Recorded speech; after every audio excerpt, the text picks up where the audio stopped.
Hello everyone. हाय, कैसे हैं आप लोग।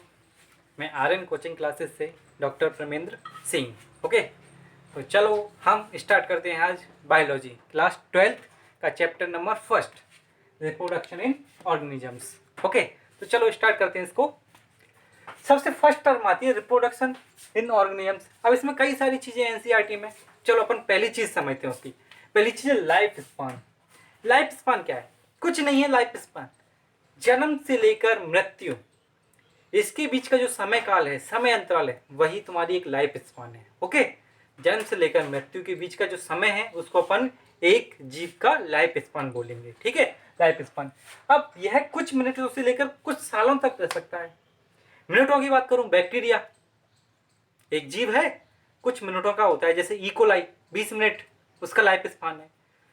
कई सालों तक, बरगद का पेड़ सुना है आपने, सालों तक रहता है। तो कुछ मिनटों से, कुछ सेकंडों से कई सालों तक हो सकता है ना। चलो, अब इसके बाद एक चीज आती है कि इस पृथ्वी पर कोई भी जीव अमर नहीं है, लेकिन अपनी बायोलॉजी एक एक्सेप्शन देती है। क्या? किसको छोड़कर?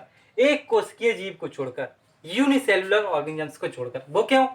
एक खास बात बताता हूं। यूनिसेलुलर ऑर्गेनिजम्स अधिकतर क्या करते हैं? Asexual reproduction. एसेक्सुअल रिप्रोडक्शन करते हैं। मतलब क्या है कि वो एक कोशिका है, वो आगे चलकर दो कोशिका में बढ़ जाती है। बढ़ जाती है मतलब यही बीच में से टूटती है। तो यही कोशिका आगे आधा पार्ट एक बन गया, आधा दूसरा। तो ये नष्ट कहाँ हुई? ये इसका जीव जो भी इसमें फ्लूइड है, साइटोप्लाज्म है, न्यूक्लियस है, वो तो आगे चलता जाएगा। ये फर्दर एक से दो बन जाएगी। तो इसका भी जो साइटोप्लाज्म है, जेनेटिक्स है, ठीक है, न्यूक्लियस से आगे बढ़ता जा रहा है। क्या वो नष्ट हुई? नहीं ना, तो आगे चलती जा रही है। इसीलिए बोलते हैं अपन एक किसके जीव को छोड़कर बाकी सब इस पृथ्वी पर आए हैं तो जाएंगे, है ना। चलो, तो इसके बाद अपनी एनसीईआरटी में कुछ डायग्राम्स दिए हैं, उसके आगे ब्रैकेट खाली रखा है लाइफ स्पान के लिए। ठीक है, तो कुछ जीवों के लाइफ स्पान अपन यहाँ पर पढ़ रहे हैं। जैसे रोज, रोज का होता है 5 to 7 ईयर्स। ठीक है, हिंदी में लिखने की जरूरत है, चलो लिख देता हूँ, है ना। गुलाब, मैं दूसरा कलर यूज कर लेता हूं, है ना। गुलाब का 5 से 7 साल तक रहता है। फ्रूट फ्लाई, फल मक्खी, ठीक है, फल मक्खी, इसका लगभग 30 दिन होता है। तितली, बटरफ्लाई, ये 1 से 2 वीक। राइस प्लांट, ठीक है, राइस प्लांट का 3 to 4 मंथ, है ना, चावल वाला, जिसको हिंदी में राइस प्लांट को क्या बोलते हैं? धान। कौआ 15 साल, है ना। और हॉर्स, घोड़ा, घोड़ा का लगभग 60 ईयर्स होता है। अच्छा, ये लाइफ स्पान आप बोलोगे कि सर किसी का तो 60 साल से ज्यादा जी जाएगा, घोड़ा कोई कम जिएगा। ये क्या किया जाता है? एवरेज निकाला जाता है। जैसे क्या किया, 1 लाख लोगों को देखा गया कि वो कितना जी रहे हैं, है ना, जन्म से लेकर मृत्यु तक। 1 लाख लोग, अगर कोई इसमें 50, जैसे ह्यूमन की बात करूं तो क्या कोई 90 साल जिएगा, कोई 70 साल, कोई 110 साल, कोई 120 साल, ठीक है। तो इन सब का एवरेज निकाला जाएगा। जो पूरा जितनी एज आएंगे उन सबको मल्टी प्लस करके 1 लाख से डिवाइड कर देंगे। तो जो एवरेज आएगा उसको अपन यहाँ पर मानते हैं लाइफ स्पान। ओके, इसीलिए इसमें प्लस माइनस होता रहता है। गाय, गाय का लगभग 20 से 25 साल, ठीक है। डॉग, डॉग का 20 से 30 साल। बनाना, बनाना ट्री, है ना, इसका 25 ईयर्स। इंसान, मानव, ठीक है, इसका 100 ईयर्स, ठीक। पैरोट, पैरोट का 140 ईयर्स। और बनियान ट्री, बनियान ट्री किसको बोलते हैं? बरगद, बरगद का लगभग 200 ईयर्स होता है, ठीक है। तो ये, इसके अलावा कुछ और हैं, वो मैं आपको यहीं पर और बता देता हूं कि जैसे अपनी एनसीईआरटी में कुछ टर्म और दे रखी हैं।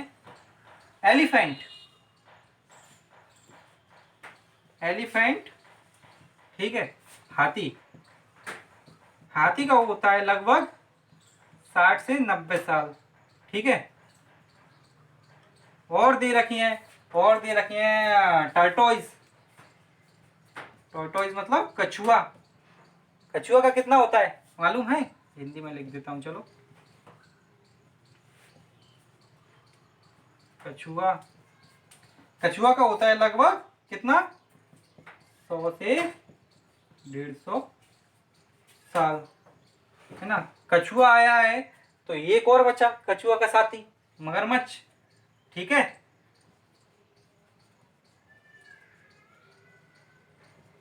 मगरमच्छ। ठीक है, इंग्लिश में लिखेंगे तो क्रोकोडाइल। क्रोकोडाइल का लगभग कितना होता है, 60 ईयर्स। ठीक है, तो ये जो अपने एनसीईआरटी में जो लाइफ स्पान दिए हैं वो यहाँ पर कंप्लीट होते हैं। हाँ, तो अब अपन पढ़ते हैं रिप्रोडक्शन। ठीक है, रिप्रोडक्शन क्या होता है। तो रिप्रोडक्शन कुछ नहीं है, रिप्रोडक्शन क्या है वो समझो। रिप्रोडक्शन क्या है, प्रजनन एक इम्पोर्टेंट बायोलॉजिकल अवधारणा है। ठीक है, जिसमें जीव अपने जैसे ही, खुद के जैसे दिखने वाले, अपने जैसे ही दिखने वाली संतानें उत्पन्न या पैदा करता है। जैसे ह्यूमन में आपने देखा होगा, जो अपने पेरेंट्स हैं उन जैसे ही तो अपन देखते हैं, 2 कान हैं, 2 हाथ हैं, 2 पैर हैं, एक मुंह है, यही अपने पेरेंट्स क्या है। तो जो पेरेंट के कैरेक्टर्स हैं, जैसे वो जैसा दिखता है वैसे उसकी संतान दिखेगी, है ना। तो यही है रिप्रोडक्शन। ठीक है, रिप्रोडक्शन का सिग्निफिकेंस क्या है, जनन का महत्व क्या है वो समझते हैं। तो एक तो ये स्पीसीज तो जानते हो ना सब लोग, हाँ 11th में अच्छे से पढ़ के आ चुके हो तुम लोग। स्पीसीज की निरंतरता को बनाए रखता है। कैसे कि अपन ह्यूमन है, जैसे अपने पेरेंट्स से अपन आए, फिर अपने बच्चे आएंगे, फिर बच्चे के बच्चे, तो मतलब कि ह्यूमन की स्पीसीज बनी आ रही है। ऐसे ही एक क्रोकोडाइल की बनी आ रही है कि उसके बच्चे बच्चे, तो वो स्पीसीज बनी हुई है अर्थ पर कई सालों से, वो बनी रहेगी। दूसरा, धरती पर लाइफ को मेंटेन करके रखता है। धरती पर लाइफ को मेंटेन करके रखता है, इसका मतलब समझ रहे हो आप कि कोई किसी की मृत्यु हो रही है तो कोई जन्म भी ले रहा है अर्थ पर, है ना। इस तरीके से वो लाइफ को मेंटेन करके रखता है। और जनसंख्या में विभिन्नताएं बनाता है। विभिन्नताएं मीन्स वेरिएशंस। मैं दिखता हूं लेकिन एग्जैक्ट मेरे पेरेंट्स जैसा नहीं दिखता, थोड़ा बहुत तो अंतर है मेरे अंदर। तो यही है विभिन्नताएं। एक जीव में दूसरे जीव में, एक जीव और दूसरे जीव में क्या अंतर है, वही ये विभिन्नताएं, है ना। एक ही स्पीसीज के अंतर, और अलग अलग स्पीसीज भी होती हैं विभिन्नताएं। ठीक है, तो विभिन्नताएं बनाए रखता है जनसंख्या में, एक पॉपुलेशन में विभिन्नताएं बनाए रखता है। अब अपन बात करें रिप्रोडक्शन में। रिप्रोडक्शन में क्या पेरेंट्स चाहिए, एक पेरेंट का इन्वॉल्वमेंट है या 2 का, इसके आधार पर रिप्रोडक्शन को 2 कैटेगरी में डिवाइडेड किया गया है। एक एसेक्सुअल रिप्रोडक्शन अलैंगिक जनन, और दूसरा सेक्सुअल रिप्रोडक्शन लैंगिक जनन, है ना। हाँ, तो क्या है एसेक्सुअल रिप्रोडक्शन। एसेक्सुअल रिप्रोडक्शन में क्या है, एक ही पेरेंट का इन्वॉल्वमेंट होता है ना। एक ही पेरेंट बच्चे बना देता है। आप बोलो सर ये कैसे, अरे अमीबा खूब पढ़ा है आपने, क्या है अमीबा, एक सिंगल सेल है ना। अभी अपन आगे देखेंगे कि ऐसे अमीबा होता है, ये क्या बीच में से टूट के 2 सेल बना देता है अपने जैसे दिखने वाली, ये बनाई है इसने। तो क्या हुआ, ये एक ही पेरेंट का इन्वॉल्वमेंट है, तो ये एसेक्सुअल रिप्रोडक्शन अलैंगिक जनन। दूसरा होता है सेक्सुअल रिप्रोडक्शन, जिसमें 2 पेरेंट चाहिए, एक मेल और एक फीमेल, है ना। अब इसमें क्या है, जैसे ह्यूमन का ले लूं मैं, तो ये क्या होता है, मेल एक फीमेल, मेल से स्पर्म आते हैं, फीमेल से ओवम आते हैं, और ये दोनों का होता है आपस में फर्टिलाइजेशन, फ्यूजन, मिलते हैं आपस में, क्या बनता है जायगोट। और ये जायगोट आगे चल के एक नया एम्ब्रियो बना देता है, वो बच्चा बना देता है। तो यहाँ 2 पेरेंट लगे, 2 पेरेंट लगे तो वो सेक्सुअल रिप्रोडक्शन लैंगिक जनन, एक लगाए तो अलैंगिक जनन, है ना। चलो, तो अब ये अलैंगिक जनन है, ठीक है, ये सेक्सुअल रिप्रोडक्शन। एक सेक्सुअल रिप्रोडक्शन क्या होता है, अब इसको देखते हैं अपन, है ना। इसमें क्या है, एक ही जीव के द्वारा ऑफस्प्रिंग प्रोड्यूस की जाएंगी, ओनली एक ही पेरेंट के द्वारा ऑफस्प्रिंग प्रोड्यूस की जाएंगी, वो इस सेक्सुअल रिप्रोडक्शन। और जो ऑफस्प्रिंग बनी है वो और आपस में, है ना, वो ऑफस्प्रिंग आपस में और उसके पिता से बिल्कुल समानता रखते हैं, एक जैसे ही दिखते हैं, जिसको बोलते हैं अपन आइडेंटिकल, एक जैसे दिखना मतलब आइडेंटिकल्स, है ना।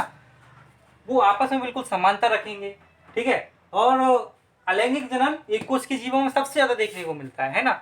बहुकोष के जीवों में बहुत देखने को मिलता है, लेकिन सबसे ज्यादा एक कोष के, उसमें भी प्लांट और एनिमल्स दोनों में ही देखने को मिलता है। ये नहीं कि प्लांट में देखेगा एनिमल में नहीं दिखेगा, है ना, दोनों में ही देखने को मिलता है। अब ये सेक्सुअल रिप्रोडक्शन को सबसे पहले अपन बात करते हैं एनिमल्स में। एनिमल्स में कैसा होता है ये सेक्सुअल रिप्रोडक्शन। एनिमल्स में इधर देखिए ये सेक्सुअल रिप्रोडक्शन कैसा होता है। एनिमल्स में इस सेक्सुअल रिप्रोडक्शन को निम्न भागों में डिवाइडेड किया गया है, ठीक है, निम्न भागों में बांटा गया है। कौन कौन से हैं वो? सबसे पहला है फिजन, फिजन, ठीक है।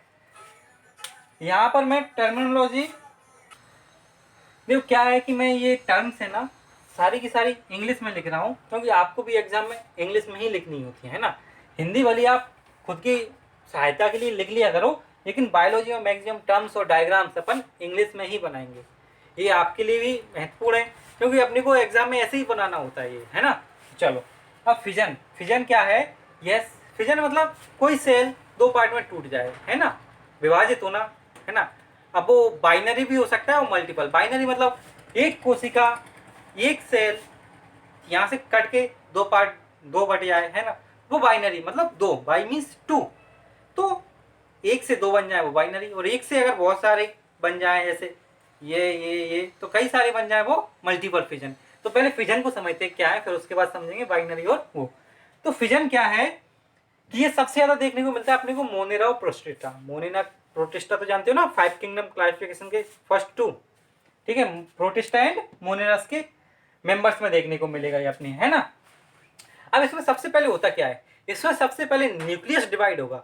न्यूक्लियस के डिवाइडेशन होने के बाद साइटोप्लाज्म का डिवाइडेशन होगा, है ना, और उसके बाद सेल इक्वल पार्ट्स में डिवाइड हो जाएगी, है ना। तो ये होता है इसमें सबसे पहले न्यूक्लियस देन साइटोप्लाज्म। अब इसके बाइनरी जो फिजन है, फिजन के दो टाइप हैं, बाइनरी और मल्टीपल, उसको देखते हैं अपन। हाँ, तो अब आप आए बाइनरी फिजन, है ना। फिजन मैंने बताया था दो टाइप का है, बाइनरी और मल्टीपल। अभी हम बाइनरी पढ़ रहे हैं, ठीक है। बाइनरी फिजन में क्या होता है, जो पेरेंट सेल होती है, मात्र कोशिका, वो 2 इक्वल पार्ट्स में डिवाइडेड हो जाती है, ओके। अब यहाँ देखते हैं अपन कैसे होती है। जो पेरेंट सेल है, पेरेंट सेल देखो इसमें, ये क्या है, इसका साइटोप्लाज्म, है ना, ये न्यूक्लियस, और ये क्या है, सूडोपोडिया। सूडोपोडिया जानते हो ना, अमीबा में, जैसे ये अमीबा है, इसके उंगली नुमा प्रवर्त निकलते हैं, है ना, वो क्या करते हैं, चलने के काम आएंगे, और कोई भी फूड है उसको पकड़ने के काम आते हैं। तो ये है सूडोपोडिया, सूडोपोडिया, ठीक है। तो ये क्या होता है, ये पेरेंट सेल है अपनी, सूडोपोडिया, साइटोप्लाज्म, न्यूक्लियस रेड वाला, है ना। अब इसमें क्या होता है, बाइनरी फिजन समझा रहा हूँ। इसमें क्या होता है, सबसे पहले सूडोपोडिया कम होते हैं, सूडोपोडिया मिनिमाइज्ड, ठीक है, सूडोपोडिया मिनिमाइज हुए। मिनिमाइज होने के बाद क्या होता है, उसमें न्यूक्लियस का एनलार्जमेंट होता है, ठीक है। न्यूक्लियस एनलार्ज होके 2 पार्ट में डिवाइडेड होगा, न्यूक्लियस एनलार्ज होके पार्ट में डिवाइडेड होगा, ये न्यूक्लियस एनलार्ज होके और डिवाइडेशन एनलार्ज हो गया, ठीक है। इसकी मिस्टेज यहाँ लिख रहा हूँ मैं, एनलार्ज न्यूक्लियस, ठीक है। इसके बाद क्या हुआ, डिवाइडेशन हो गया न्यूक्लियस का। अब न्यूक्लियस डिवाइड होने के बाद क्या है, सेल बीच में से कॉन्स्ट्रिक्ट होने लगती है। जैसे ये सेल अब यहाँ से कॉन्स्ट्रिक्शन स्टार्ट हो जाएगा, ठीक है, कॉन्स्ट्रिक्टेड सेल। और ये सेल में यहाँ से कॉन्स्ट्रिक्शन खत्म होके इसकी प्लाज्मा मेम्ब्रेन इसके साथ मिल जाएगी, इसके साथ, और 2 डॉटर सेल बन जाएंगे। तो अल्टीमेटली एक से पेरेंट सेल से 2 डॉटर सेल बनी, तो ये हुआ बाइनरी फिजन, ओके। अब बाइनरी फिजन को फर्दर डिवाइडेड किया गया है, ठीक है, पुनः विभाजन है इसका, ठीक है, पुनः विभाजन। अब जैसे ये डिवीजन हो रहा है, ये जो डिवीजन हो रहा है इसमें कैसे, ये डिवीजन हो रहा है ना, ये सेल ऐसे यहाँ से कट हो रही है, ऐसे ये कट हो रही है, तो ये डिवीजन किस प्लेन के बेसिस पर हो रहा है, प्लेन तो जानते हो ना, ठीक है, जानते हो ना, लॉन्गिट्यूडनल, वर्टिकल, ट्रांसवर्स, तो यही बेसिस पर, ये प्लेन के बेसिस पर इसको पुनः विभाजन किया गया है। सबसे पहले simple binary fission. Simple binary fission means ये जो है, ये कोई भी प्लेन से 2 पार्ट में डिवाइड हो जाए, वो है सिंपल बाइनरी फिजन। लेकिन इसमें क्या है, न्यूक्लियस के लॉन्ग एक्सिस में ही होना चाहिए, है ना, न्यूक्लियस लॉन्ग एक्सिस में ही होगा, उसको बोलते हैं अपन सिंपल बाइनरी फिजन। इसका एग्जांपल अमीबा आपके सामने है, ठीक है, ये रहा। फिर दूसरा आता है लॉन्गिट्यूडनल बाइनरी फिजन। जैसे मान लीजिए ये है, ये कोई भी प्लेन से टूट के 2 पार्ट बन जाए, है ना। इसमें क्या होगा, लॉन्गिट्यूडनल बाइनरी फिजन में, जैसे कोई ये है, सेल है, ये ओनली लॉन्ग एक्सिस से डिवाइड हो, कौन सी, लॉन्ग एक्सिस से। इसकी लॉन्ग एक्सिस तो जानते हो ना, छोटी वाली, ठीक है, ये ट्रांसवर्स और ये लॉन्गिट्यूडनल, लॉन्ग एक्सिस। तो ये लॉन्ग एक्सिस से डिवाइड होगी, वो लॉन्गिट्यूडनल बाइनरी फिजन, ठीक है। ये यूग्लिन और बॉर्डेटेला में देखने को मिलता है। देन ऑब्लिक, यही सेल बनाए अपन। ऑब्लिक मीन्स तिरछे तरीके से अगर डिवाइडेशन हुआ है, वो ऑब्लिक बाइनरी फिजन गोनियल एक्स में देखने को मिलता है। गोनियल एक्स कहाँ पढ़ा है आपने? 11th में पढ़ा है, ठीक है। Transverse binary fission, transverse binary fission में मीन्स इसकी लॉन्ग एक्सिस के अपोजिट में राइट एंगल पर, लॉन्ग एक्सिस के राइट एंगल पर, जैसे ये लॉन्ग एक्सिस है, ये लॉन्ग एक्सिस का राइट एंगल कौन सा हुआ? 90 डिग्री बन गया, 90 डिग्री राइट एंगल। तो ये जो फिजन होगा वो है ट्रांसवर्स बाइनरी फिजन। इसका पैरामीशियम, डायटम्स, प्लेन एरिया, ठीक है। तो ये है बाइनरी फिजन के बारे में। ओके, ये डायग्राम अच्छे से बना लेना, ये काम का है। ओके, इसके बाद मल्टीपल फिजन अपन नेक्स्ट वीडियो में कंप्लीट करेंगे।